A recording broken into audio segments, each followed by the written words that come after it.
राष्ट्रीय राजधानी क्षेत्र दिल्ली के द्वारिका के सेक्टर 8 की घटना है। एक महिला कांस्टेबल अपनी ड्यूटी पर तैनात थी। वह अपनी साथी दूसरी कांस्टेबल महिला से कहती है कि आप हमारा ड्यूटी कुछ देर के लिए संभालिए, मैं अभी 2-4 मिनट में आ रही हूँ। दूसरी कांस्टेबल महिला कहती है, ठीक है, आप जाइए, मैं आपकी ड्यूटी 2-4 मिनट के लिए संभाल लेती हूँ। वह महिला कांस्टेबल बाहर जाती है और बाहर जाने के बाद वहाँ बाहर एक आदमी गाड़ी में खड़ा होता है, बैठा था। वहाँ एक और आदमी आता है और उसी गाड़ी में दूसरे आदमी को बंद करके मार के चली आती है, उसका गला दबा के दोनों लोग मिलके। नमस्कार दोस्तों, आप सभी लोगों का हमारे यूट्यूब चैनल राकेश सफ़र अभी तक में स्वागत एवं अभिनंदन है। आशा करता हूं कि आप सभी लोग जहां भी कहीं होंगे स्वस्थ एवं सुरक्षित होंगे। आज की सच्ची घटना है राजस्थान प्रदेश के भरतपुर जिले के थाना धो की गांव तरैना की सच्ची घटना है। वहां के रहने वाले संजय जाट होते हैं। संजय जाट मध्यम वर्गीय परिवार से किसान थे। उनकी शादी की बात चल रही थी।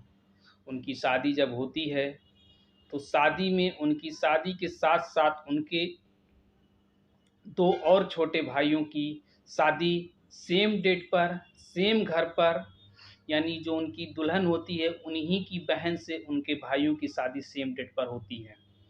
शादी 2008 के आसपास लगभग उधर होती है। शादी होने के बाद ये पूरा परिवार सकुशल चल रहा था। शादी के दिन, यानी जिस दिन बारात वापस आई, शादी के दिन ही वो दोनों आपस में बात कर रहे थे, संजय जाट और उनकी पत्नी पूजा जाट। वो कहते थे आप कैसे, वो कहते थे आप कैसे। पूजा जाट कहती थी कि मैं पढ़ने में ठीक ठाक थी, लेकिन शादी होने की वजह से मेरी पढ़ाई थोड़ी सी डिस्टर्बेंस हो गई। संजय जाट जी कहते हैं कि मैं पढ़ने में थोड़ा कमज़ोर था, इसलिए मैं घर की खेती बाड़ी का कार्य करता हूँ और तुम्हें कोई दिक्कत नहीं होगी, तुम पढ़ना चाहती हो तो मैं तुम्हें पढ़ाने के लिए तैयार हूँ। पूरा पढ़ाई तुम्हारा मैं वहन करूँगा, उसका खर्चा जो भी आएगा मैं संभालूँगा, मैं देखूँगा। संजय जाट अपनी पत्नी यानी पूजा जाट का एडमिशन करवाते हैं 2010 में और वहाँ से 11वीं 10वीं 11वीं 12वीं का एग्ज़ाम पास करवाते हैं, एग्ज़ाम दिलवाते हैं। ये सारी घटनाएं ऐसे इस तरह की चल रही थी। उसी दरमियान उनका एक लड़की होती है। लड़की होने के बाद में पूजा जाट का फॉर्म भरा जाता है सीआरपीएफ में, जो उनके पति बताते हैं कि सीआरपीएफ में कुछ वैकेंसी आई हुई है और आप इसमें भर दीजिए, हो सकता हो कि आपका ज्वाइनिंग या सिलेक्शन हो जाए। पूजा जाट संजय जाट के साथ साथ घर पे रहती थी और खेत में भी जाया करती थी। उनका खेती बाड़ी का भी काम होता था और अपना फिजिकल का भी तैयारी करती रहती थी। पूजा जाट सीआरपीएफ में उनका लिखित यानी प्री क्वालिफाई होता है, मेंस क्वालिफाई हो जाता है, फिजिकल क्वालिफाई होता है, यानी उसका फाइनल सिलेक्शन हो जाता है। फाइनल सिलेक्शन के बाद उनकी ज्वाइनिंग होती है, फर्स्ट ज्वाइनिंग होती है श्रीनगर में। श्रीनगर में उनकी ज्वाइनिंग चल रही थी, ठीक ठाक से अपना चल रहा था। ट्रेनिंग करने के बाद वो घर पर आए। इसी दरमियान उनको एक लड़का और हो जाता है, यानी इस तरह से सिलसिला चलता रहा और उनके पास 3 बच्चे हो गए। 3 बच्चे होने के बाद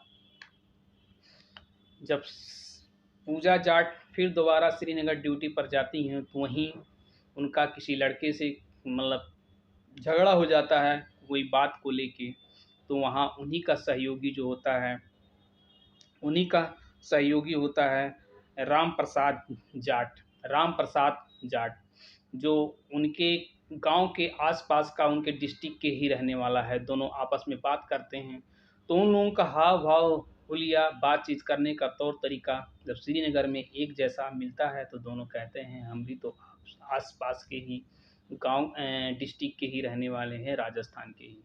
वहाँ उन दोनों की बातें आपस में समझ आती हैं और दोनों आपस में एक दूसरे से बात करने लगते हैं। पहले फ़ोन पे बात करते हैं, फ़ोन पे बात करने के बाद दोनों का वार्तालाप धीरे-धीरे चलता रहता है, दोस्ती में दोस्ती कब प्यार में बदल जाता है, कोई समझ नहीं पाता, ना ये समझ पाते हैं, ना वो समझ पाते हैं।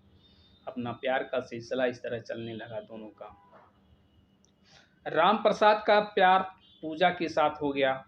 अब पूजा उनसे बात करती थी और वो उनसे बात करते थे, लेकिन दोनों एक दूसरे को ये बात ज़रूर बताए बताए थे कि पूजा जाट भी शादीशुदा हैं, उनके लड़के हैं, बच्चे हैं, और राम प्रसाद भी शादीशुदा हैं और उनके लड़के बच्चे हैं।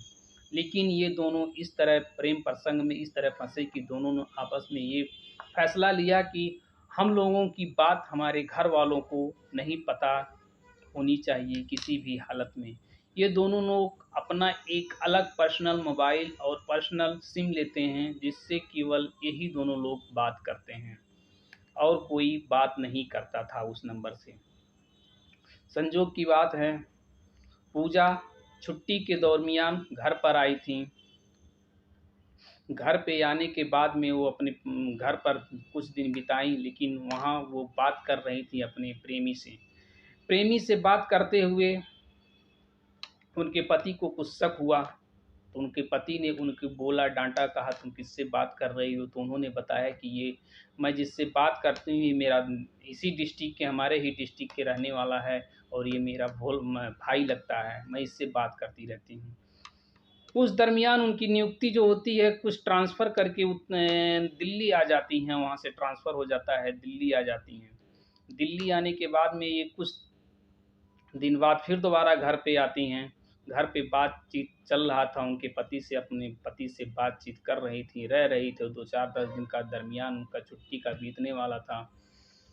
छुट्टी बीतने के बाद ये घर से निकलने वाली ही थी, उसी रात वो अपने प्रेमी से आपत्तिजनक कुछ बातें कर रही थी जो उनके पति को सुनाई दिया, और उनकी बहन यानी पूजा जाट की बहन जो उनकी देवरानी बन के रहती थी उसी के घर, उन्हीं के घर में, उनकी बहनों ने भी उनकी बातों को सुना और उस दरमियान उनका पति उनके ऊपर बोले, डांटे, कुछ मारे डांटे, यानी मारपीट का भी सिलसिला शुरू हो गया उसी दरमियान। अब बात मारपीट कब हो गया, यहाँ से फिर ये ड्यूटी पर जाती, यानी अब उनकी ड्यूटी लग जाती है दिल्ली में। दिल्ली में ये ड्यूटी कर रही थी। उसी दिन, जिस दिन दिल्ली में ड्यूटी पर गई, उसी दिन इन्होंने अपने आशिक को फ़ोन किया और बोली कि आज हमारे पति ने हमारे घर पर ऐसे, मैं गई थी, बहुत मारे डांटे, हमको बहुत खुन्नस है, इनको खुन्नस निकालना है, मैं क्या करूं।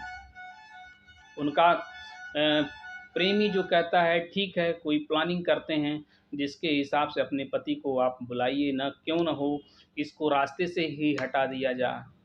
पूजा जाट और उनका प्रेमी दोनों आपस में तालमेल बैठाते हैं और तालमेल बैठाने के बाद ये दिन रखा जाता है 31 जुलाई 2023 का दिन। 31 जुलाई 2023 के दिन पूजा अपने पति को फ़ोन करके कहती हैं कि ऐसा है कि आप आने के लिए कह रहे थे दिल्ली, तो दिल्ली आप आ जाइए इस आज ही के डेट पर।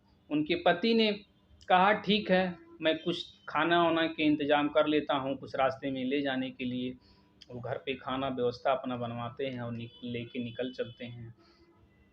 जब वो जा रहे थे तो दोपहर में उनके पिताजी से, यानी उनके पति जो हैं संजय, संजय के पिता यानी उस महिला कांस्टेबल के ससुर से और संजय से बात होती है और वो पूछते हैं बेटा कहाँ तक पहुँचे हो, तो वो बोलते हैं कि पापा मैं यहाँ दिल्ली पहुँचने वाला ही हूँ, अभी पहुँच जाता हूँ, और अभी हमारी पत्नी से बात हुई है और वो अभी आके हमको रिसीव करेगी, रिसीव करने के बाद मुझको अपने कमरे पर ले जाएगी।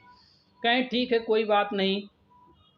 और ये वहाँ उसी दरमियान जब वहाँ पहुँचते हैं तब वो अपनी पत्नी के पास फ़ोन करते हैं, कहते हैं कि मैं तुम्हारे ऑफ़िस के बाहर आके खड़ा हूँ, और वहीं पर वो महिला कांस्टेबल यानी पूजा जाट कहती हैं कि बाहर तुम्हारे सामने एक गाड़ी खड़ी है, उसी गाड़ी में तुम बैठो, मैं आ रही हूँ।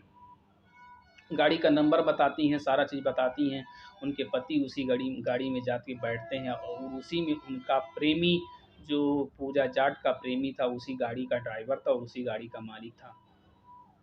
उसी में बैठा था, वर्दी में था वो भी, क्योंकि कांस्टेबल ही था, वर्दी में था। तब तक पूजा आई वहाँ, उसको अपने पति को उसी गाड़ी में कुछ 2-4 थप्पड़ मारी। 2-4 थप्पड़ मारने के बाद अपने दुपट्टे से दोनों लोग मिल के उसका गला दबा दिए, अपने यानी पति का गला दबा देती हैं। साथ ही में उनका सहयोग करता है उनका प्रेमी। जब गला दबा देती हैं तो उसकी मृत्यु हो जाती है उसके पति का, और उसके पति को उनका बॉयफ्रेंड यानी राम प्रसाद आगे वाली सीट पर इस तरह बैठाता है और सीट बेल्ट लगाता है कि मानो कि उसका कोई कुछ मतलब मरा नहीं है, कुछ हुआ नहीं है।